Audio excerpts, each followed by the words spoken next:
Hello student, good morning. आपण तुमचा इयत्ता 10वीचा विज्ञान आणि तंत्रज्ञान भाग 1 या पुस्तकातील टॉपिक नंबर 14 पाहतोय. विद्युतधारेचे परिणाम हा या टॉपिकचा सेकंड लास्ट व्हिडिओ आहे. लास्ट नाही, आणि यानंतर आणखी एक व्हिडिओ होईल आणि तिथं तो टॉपिक संपेल. 1 किंवा 2 होईल. पहा, आता या मागील व्हिडिओ लेक्चरमध्ये आपण काय पाहिलेलं आहे, तर फॅरेडेचा नियम पाहिलेला आहे, हो की नाही. फॅरेडेचा इलेक्ट्रोमॅग्नेटिक इंडक्शन पाहिला आपण. विद्युत चुंबकीय प्रवर्तन तत्व काय आहे पाहिलं, आणि फॅरेडेचा विद्युत प्रवर्तनाचा नियम देखील पाहिलेला आहे. The Faraday's law of induction. Okay, तर फॅरेडे लॉ ऑफ इंडक्शन काय होता, कुंडलातून जेव्हा चुंबकीय कुंडलातील जेव्हा विद्युतधारा वाहते त्या ठिकाणी असणाऱ्या चुंबकीय बलरेषांची संख्या वाढली की त्यामधून विद्युतधारा वाहू लागते किंवा विद्युतधारा प्रवर्तित होते, आणि जी निर्माण झालेली विद्युतधारा आहे तिला प्रवर्तित विद्युतधारा असं म्हटलं जातं, हो की नाही. हे आपण पाहिलेलं आहे. आजच्या व्हिडिओ लेक्चरमध्ये आपण फ्लेमिंगचा उजव्या हाताचा नियम पाहणार आहोत बाळांनो. आणि फ्लेमिंगचा उजव्या हाताचा नियम पाहिल्यानंतर फ्लेमिंगच्या डाव्या हाताच्या नियमामध्ये आणि उजव्या हाताच्या नियमामध्ये काय फरक होता हे देखील आपण पाहणार आहे. फ्लेमिंगचा असं म्हणूयात आपण उजव्या हाताचा नियम. आता जो डाव्या हाताचा नियम होता त्याच्यामध्ये काय होतं पहा, आपण 3 बोटं याच्यामध्ये घेतलेली. कोणती घेतलेली हो, तर एक म्हणजे 4 फिंगर, दुसरं म्हणजे मिडल फिंगर, आणि तिसरं म्हणजे थंब. 4 फिंगर म्हणजे तर्जनी, मिडल फिंगर मधले बोट, आणि थंब म्हणजे अंगठा. ह्या तिघांमध्ये तिघांचंही काम काय असणार आहे, सेम असणार आहे. म्हणजे प्रत्येकजण जी त्यांची दिशा दाखवायची असणार आहे, एक जण दाखवणार आहे चुंबकीय क्षेत्राची दिशा, दुसरा दाखवणार आहे विद्युतधारेची दिशा, आणि तिसरा दाखवणार आहे विद्युतवाहकाची गती दाखवणारे. अशा पद्धतीने दाखवणारे, आणि हे दोन्हीकडं सुद्धा सेम आहे. मग दोन्हीकडं जर का सेम आहे तर या दोघांमध्ये फरक काय आहे, तो फरक आता आपण या व्हिडिओ लेक्चरमध्ये पाहणार आहे. सगळ्यात पहिल्यांदा जे काही कंपोनंट आपण त्याच्यामध्ये यूज करणार आहे कोणकोणते आहेत ते पहिल्यांदा लिहून घेऊयात. प्रत्येकाचं कार्य काय आहे किंवा प्रत्येकाचं काम काय आहे हे लिहूयात, आणि त्यानंतर दोघांमध्ये असणारा फरक काय आहे हे पाहूयात. पहा, सगळ्यात पहिल्यांदा मी काय लिहिणार आहे इथं, 4 फिंगर म्हणजे तर्जनी. हां, FF लिहिते इथं. ते काय दाखवणार आहे हो, तर चुंबकीय क्षेत्राची दिशा. चुंबकीय क्षेत्राची दिशा. दुसरा आहे मिडल फिंगर म्हणजे काय, मधले बोट, हो की नाही. त्याला काय लिहायचं, मिडल फिंगर, आणि थंब अंगठा. इथे काय लिहिणार आहे मी, थंब. ओके, मधले बोट काय दाखवतो आपल्याला, आपण डाव्या हाताचा नियम पाहिलेला आहे. मधले बोट कशाची दिशा दाखवतो, तर विद्युत प्रवाहाची दिशा. विद्युत प्रवाहाची दिशा. आणि अंगठा काय दाखवतो, विद्युत वाहकाची गती. विद्युत वाहकाची गती म्हणजे motion of the current carrying conductor. विद्युत वाहक हे दोघांमध्ये देखील सेम आहे. तर पहा आता फरक काय आहे. हा डाव्या हाताचा नियम, हां हे काय आहे, थंब आहे. थंब काय दाखवते, कशाची दिशा दाखवतो थंब, हा लेफ्ट हँड रूल. अजून राईट हँड रूल घेतलाय का मी, नाही. लेफ्ट हँड रूल कशा पद्धतीनं, थंब काय दाखवणार आहे पहा, विद्युत वाहकाची गती दाखवणार आहे. ओके, हो की नाही. सॉरी, लेफ्ट हँड रूल अशा पद्धतीनं, सॉरी लेफ्ट हँड रूल काय अशा पद्धतीने येणार आहे. हां, काय दाखवणार आहे, हा विद्युत वाहकाची गती. राईट हँड सॉरी हे मिडल फिंगर जे आहे ते काय दाखवणार आहे, विद्युत प्रवाहाची दिशा म्हणजे जे मधले बोट आहे ते. आणि तर्जनी जी आहे, सॉरी कशा पद्धतीने येणार आहे पहा, अशा पद्धतीने येणार आहे. हा लेफ्ट हँड रूल आणि हा राईट हँड रूल, दोन्ही कसं असणार आहे, अपोजिट असणार आहे. पहा, हा अंगठा काय दाखवतोय पहा, विद्युत वाहकाची गती. हे काय आहे, ही तर्जनी आहे. हे काय दाखवते, विद्युत क्षेत्राची दिशा. तर मधले बोट जे आहे ते काय दाखवणार आहे, विद्युत प्रवाहाची दिशा.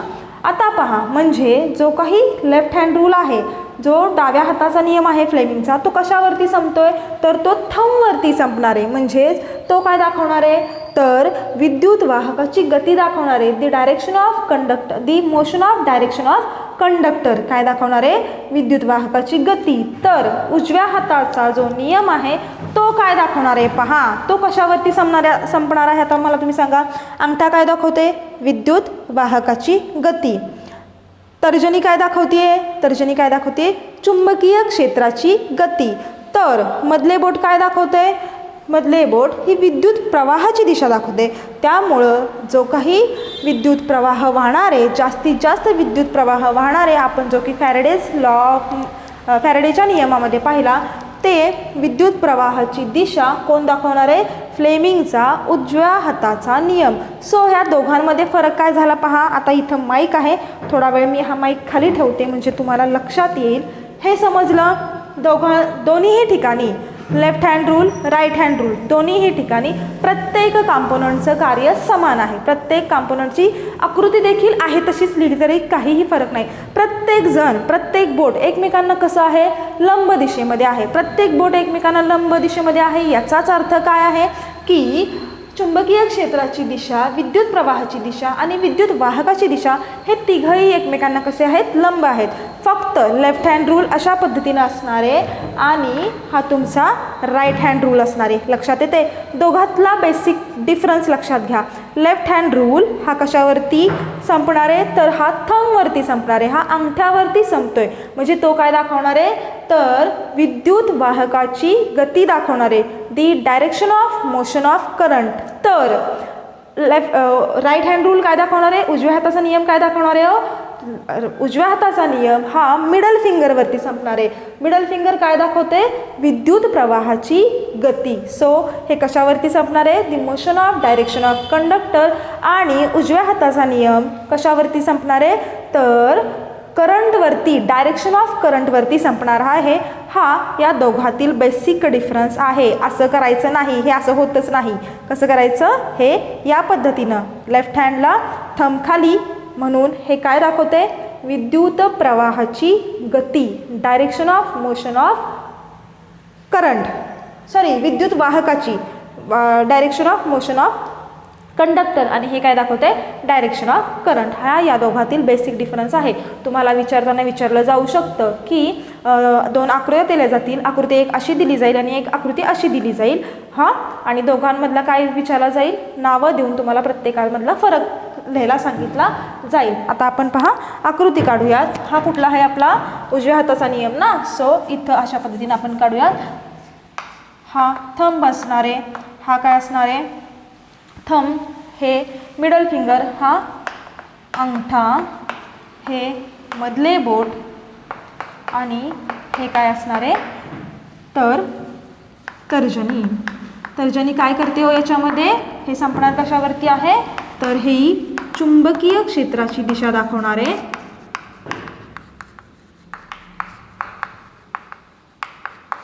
हे काय दाखवणार आहे, मधले बोट विद्युत प्रवाहाची दिशा, याच्यावरती नाही संपणार, मिडल फिंगरवरती संपणार आहे, विद्युत प्रवाहाची दिशा. आणि हे काय करणार आहे, अंगठा विद्युत वाहकाची गती दाखवणार आहे. दोघातला बेसिक डिफरन्स मी इथं लिहिते पहा. इथं लिहित आपण काय फरक आहे, फ्लेमिंगचा डाव्या हाताचा नियम, फ्लेमिंगचा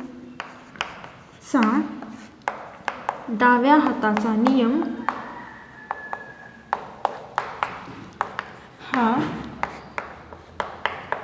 अंगठ्यावर आधारित आहे किंवा अंगठ्यावर संपतो असं म्हटलं तरी चालेल. अंगठ्यावर संपतो म्हणजेच तो काय दाखवतो, means it indicates the flow of direction of conductor, flow of direction, the motion of direction of conductor, motion of direction of conductor. कशावर संपणार आहे तो, अंगठ्यावरती. म्हणजेच विद्युत वाहकाची गती, विद्युत वाहकाची गती. तर उजव्या हाताचा नियम कशावरती संपणार आहे, उजव्या हाताचा नियम मधल्या बोटावरती. मधलं बोट काय दाखवते, ते डायरेक्शन ऑफ करंट म्हणजेच विद्युत प्रवाहाची गती. हा या दोघातला बेसिक डिफरन्स आहे. फ्लेमिंगचा उजव्या हाताचा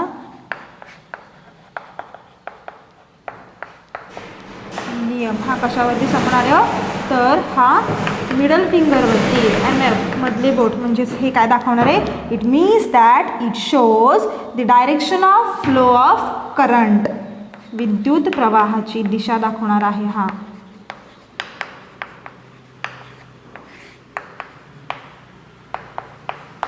समजला दोघांमधला फरक काय आहे?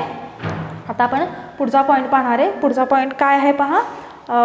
प्रत्यावर्ती विद्युतधारा आणि दिष्ट विद्युतधारा, AC करंट आणि DC करंट कशाला म्हणायचं हे आपण पाहणार आहे. आत्तापर्यंत तुम्ही विद्युतधारा किंवा विद्युत प्रवाह हेच पाहिलेलं आहे, हो की नाही? आता आपण याचे पुढं 2 प्रकार पाहूया. कोणते 2 प्रकार आहे? एक म्हणजे दिष्टधारा आणि दुसरी म्हणजे प्रत्यावर्ती धारा. आपण दिष्टधारा पाहिलेली आहे, आपल्याला आता प्रत्यावर्ती धारा पाहायचं आहे. पहा, प्रत्यावर्ती धारा व दिष्ट धारा, AC and DC current. Okay, त्यातला आपण इथं लिहूयात दिष्टधारा. यातला आपण सरळ फरकच करूयात, कारण की तुम्हाला फरक विचारला जातो. थोडंसं आपण या बाजूला लिहूयात.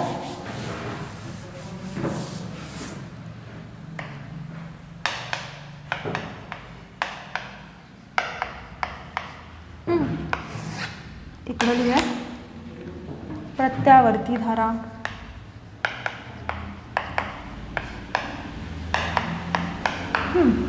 दिष्टधारा याला म्हणायचं DC करंट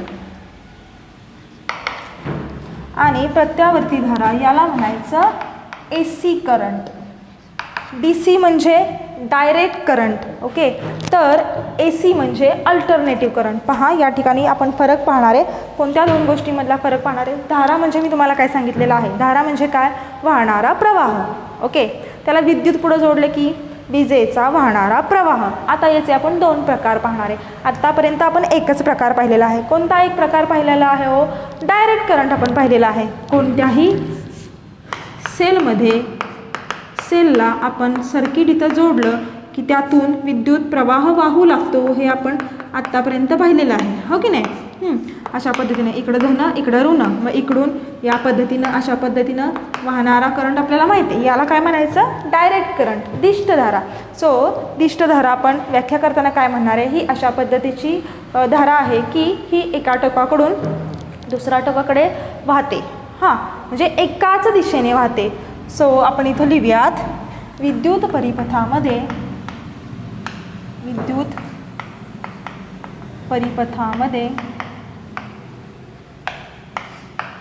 एका टोकाकडून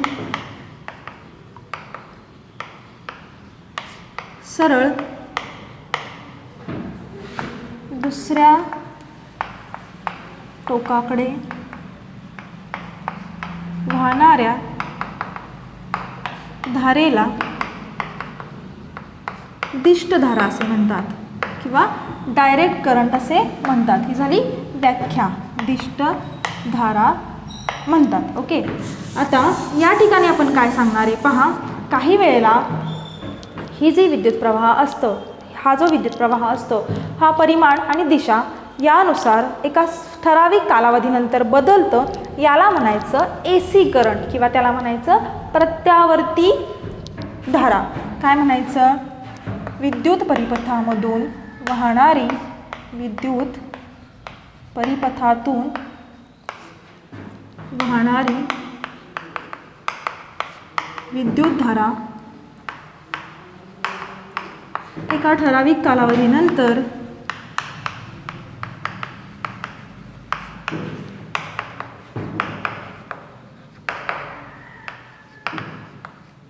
परिमाण आणि दिशा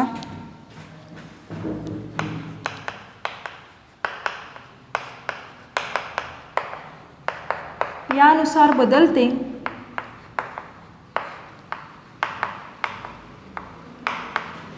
अशा धारेला प्रत्यावर्ती धारा म्हणतात किंवा it called as AC current. काय म्हणतात? प्रत्यावर्ती धारा. दुसरा फरक आपण काय सांगूया तो, it flows in only one direction. एकाच दिशेत ही धारा वाहते. पहा, म्हणजे फॉर एक्झाम्पल समजा मी असं काढलं तर ही धनकडून ऋणकडे अशा पद्धतीनं वाहते, किंवा आणखी जर का दाखवायचं म्हटलं तर ती फक्त अशीच वाहते, हो की नाही. हे धन आणि हे ऋण हे आपण पाहिलेलं आहे. आता या उलट प्रत्यावर्ती धारेमध्ये ती कशा पद्धतीनं वाहते पहा, ही अप अँड डाऊन्स कशासारखी हो, वेव्स सारखी म्हणजे लाटांसारखी वाहते. ही धारा खाली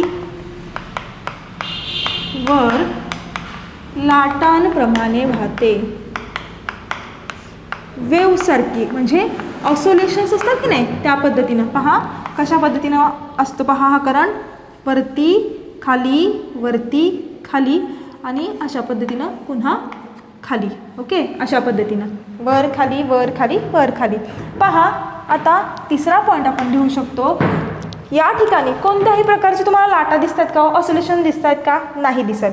ती अशी अशी अशी होती का, म्हणजे दोलनीय आहे का, ती नाही आहे. म्हणजे मुवमेंट होती का त्याची, होत नाही, सरळ आहे, स्ट्रेट आहे. व्हेअरॅज प्रत्यावर्ती करंट कसा आहे, खाली वर लाटांप्रमाणे आहे. सो आपण हे म्हणूयात, दिष्टधारा ही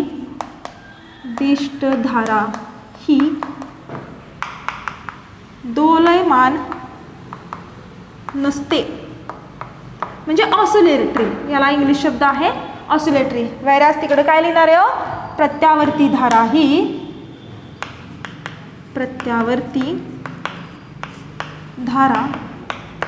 ही दोलयमान किंवा दोलनीय असते.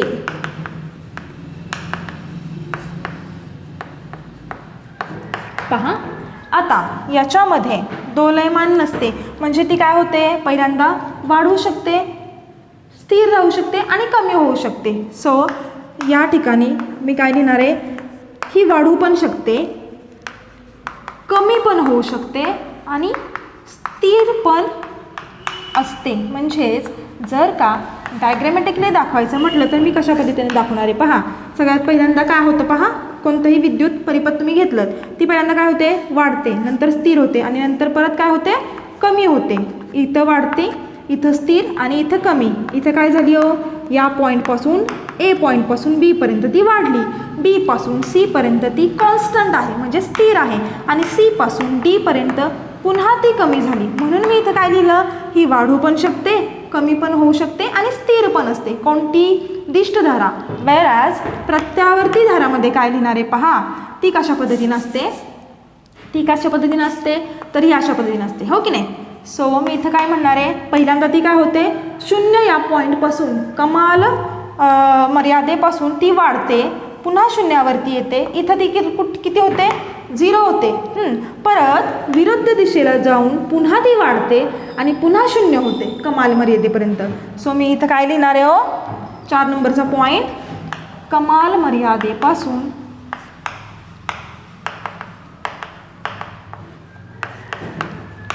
वाढून 0 होते आणि पुन्हा विरुद्ध दिशेत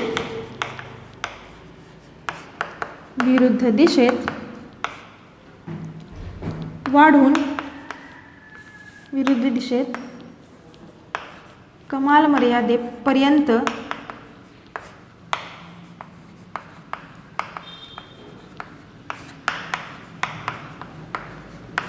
वाढून पुन्हा 0 होते, पुन्हा 0 होते.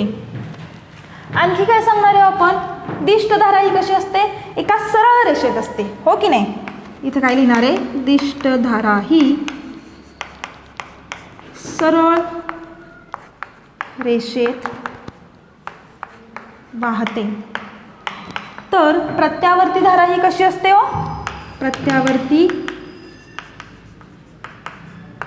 धारा ही चक्रीय असते, हो की नाही. ऑसोलेशन्स होतात की नाही तिथं, खाली वर अशा पद्धतीनं. हे आपण वेगवेगळे फरक कशा संदर्भात लिहू शकतो, दिष्टधारा आणि प्रत्यावर्ती धारा. पहा, जेव्हा वीज निर्मिती केंद्रामध्ये वीज निर्मिती केली जाते तेव्हा हे जे ऑसोलेशन्स असतात हे एका सेकंदामध्ये 1/50 एवढे एक चक्र किती वेळात पूर्ण करतात. एक चक्र जे आहे ते 1/50 म्हणजे 0.02 सेकंद एवढ्या सेकंदात ते काय करतात, तो एक चक्र पूर्ण करतात. आता प्रत्यावर्ती धारेची जर का तुम्हाला वारंवारता विचारली तर ती वारंवारता किती असते हो, तर ती 50 हर्ट्झ एवढी काय असते, प्रत्यावर्ती धारेची वारंवारता असते. प्रत्यावर्ती धारेची वारंवारता असते. पहा, जर समजा एका ठिकाणाहून दुसऱ्या ठिकाणी आपल्याला मोठ्या प्रमाणात विद्युत प्रवाह न्यायचा असेल किंवा वीज पुरवायची असेल तर त्या ठिकाणी प्रत्यावर्ती धारा नेणं सोपं असतं किंवा सोयीचं असतं. एका लांबवर ठिकाणी जर का आपल्याला विद्युत प्रवाह न्यायचा असेल तर तो प्रत्यावर्ती धारेचाच विद्युत प्रवाह असतो. तेच बरं पडतं, AC करंटच बरा पडतो. पहा, जर का तुम्हाला विचारलं की घरगुती उपकरणांमध्ये कोणती धारा असते तर तुम्हाला उत्तर सांगता आलं पाहिजे. आपल्या घरामध्ये जी काही उपकरणं असतात त्या उपकरणांमध्ये प्रत्यावर्ती धाराच वापरली जाते. त्याच्यामध्ये डायरेक्ट करंट नसतो, त्याच्यामध्ये कोणता करंट असतो, अल्टरनेट करंट असतो. आणि हा अल्टरनेट करंट आपल्या सगळ्या घरगुती उपकरणामध्ये वापरला जातो. आणि त्यानंतर वीज वापराच्या बाबतीत कोणकोणत्या हे घ्यायची असते, काळजी घ्यायची असती, हे तुम्ही इयत्ता 9वीमध्ये शिकलेला आहात धाराविद्युतमध्ये. सो आजच्या व्हिडिओ लेक्चरमध्ये आपण थांबूयात. आपण काय काय पाहिलेलं आहे पहा. सगळ्यात पहिल्यांदा फ्लेमिंगचा उजव्या हाताचा नियम मी तुम्हाला सांगितला. डाव्या हाताचा नियमाचा आणि उजव्या हाताच्या नियमाचा फरक काय आहे. डाव्या हाताचा नियम हा अंगठ्यावरती येऊन थांबतो, म्हणजेच तो कशाची दिशा दाखवतो, विद्युत वाहकाची गती दाखवतो. तर उजव्या हाताचा नियम हा मधल्या बोटावर येऊन थांबतो, तो कशाची दिशा दाखवतो, तो विद्युत प्रवाहाची दिशा दाखवतो. ओके, हे विद्युत वाहकाची आणि हा विद्युत प्रवाहाची. हा बेसिक डिफरन्स ह्या दोघांमधला लक्षात ठेवायचा. त्यानंतर दिष्टधारा म्हणजे काय आणि प्रत्यावर्ती धारा म्हणजे काय, दोघांच्या व्याख्या सांगितलेल्या आहेत, दोघांच्या फरक देखील आपण पाहिलेला आहे. त्यानंतर आपल्या घरगुती उपकरणामध्ये कोणती धारा वापरली जाते हे देखील मी तुम्हाला सांगितलेलं आहे. आत्ता आपण थांबूयात.